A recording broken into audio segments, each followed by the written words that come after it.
You can't evade the counter helix, and PA has pretty low health, so counter helix is a really good counter to her. And they also have the Centaur, which is heavy spell burst. So should this game go well for PR in the start? Khabos is the one that might be in trouble. He's going to chase Suneko.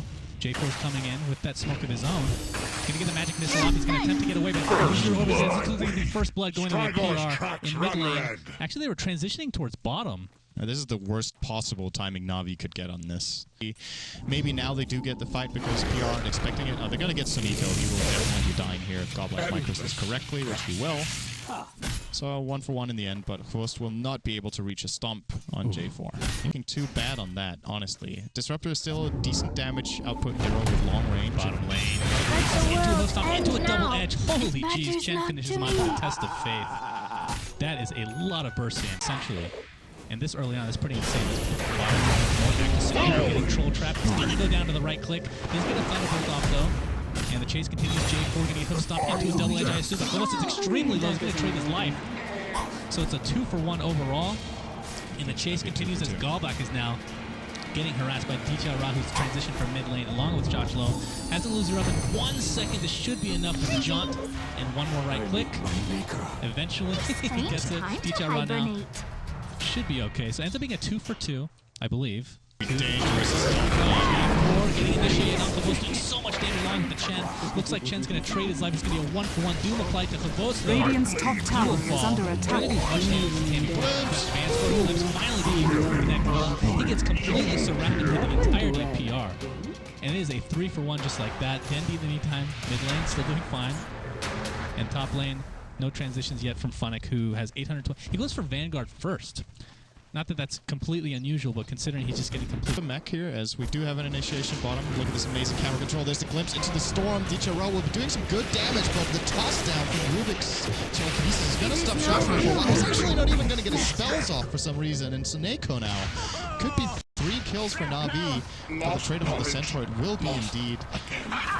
Dire's middle surprising. I tower think Puck is under just attack. choked there. Got hit by the telekinesis. I think he had the time afterwards to get the gift off, but instead ended up taking a lot as we now have Funnick even finding the Vengeful Spirit. Are we back to your camera? Almost. Almost back to your camera. Alright, Great, we're back, guys. boys. I kind of got Sunspan totally missed that kill. This is so weird. I actually didn't think that not having sound would be that big of a deal. It is extremely weird.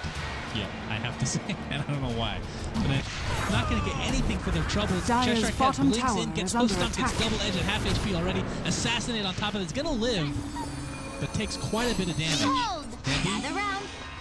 Going to get a one-man Dream Coil by Choshlo.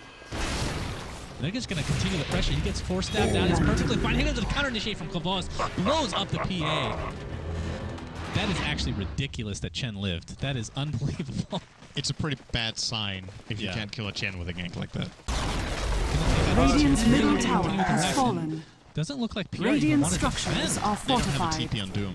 They're Radiant's basically middle all in on barracks are trying under to trade. attack. Dire's And top they tower want to is go under back attack. go for 2 ranks here. Radiant's they could go for middle bottom lane as well and barracks just has glyph their fallen. top. This Well, Puck PR is not has pushing. Dream Coil if he wants to Radiant's cancel some middle TPs. barracks has Although fallen. there is the test of fate to bring somebody back as well. And here it comes, Vincere. Gets the Dream Coil on Suneko, actually. Assassination on top of this. Happy to be. The Ghost and Company should be able to finish the TPs.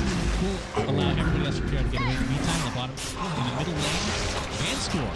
Actually right click down by DTR. And it's actually kind of funny that we're talking about DTR not having any farm. He had 3 kills like extremely early in the game. The crazy thing about this is Vengeful Spirit swap. Look at the range. Obviously it's level 1. You can't even get close to Dendi. Like not even close. You have to like 4-staff in swap. And even that's not going to be too effective with the counter 4-staffs from Na'Vi. And he has the Aegis too.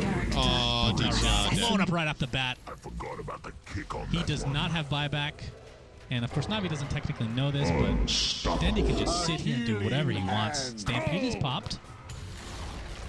Radiant's Take out the bottom bug. tower has Dendi's just going to fallen. continue taking out the racks, and Khabos with that BKB just jumps in, blows everybody up. And it's going to be 2 right. This seems like Radiant's such an easy bottom game. I was not barracks are expecting under this from attack. Na'Vi. Not Radiant's necessarily that they weren't going to bottom play well, but barracks has I feel like PR, they're a solid team. Radiant's bottom barracks has fallen. This is not their typical showing, at least in my Radiant's experience. middle tower I think is PR under made a attack. big mistake putting the Puck bottom and the PA mid. I don't think it they didn't really gain anything from it, to be honest. Like, everything they accomplished bottom, I think PA could have done herself. But I think what they were afraid of was that Navi would run an Radiant's aggressive middle trial line with the tower axe, has and that fallen. axe would lane against PA, which is horrible for Radiant's PA. But middle tower is after under they saw attack. the lanes, I think they had the opportunity to swap it. PA lost mid anyway Radiant's and would have middle got more tower farm has bottom, so she fallen. could have done something. And at the end of the day, what have they got out of this puck blink? Like, it hasn't really done anything, because it's great to have the setup, but if you don't have the follow-through, it doesn't really make a difference. As now they're going to try a last-ditch effort here.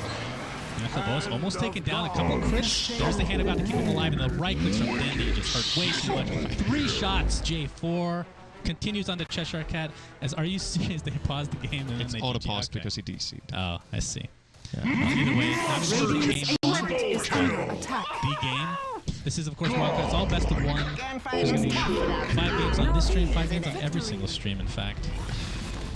And an ultra kill for Denny to finish off this game, which was completely in Navi's favor. That was very one-sided. I would agree.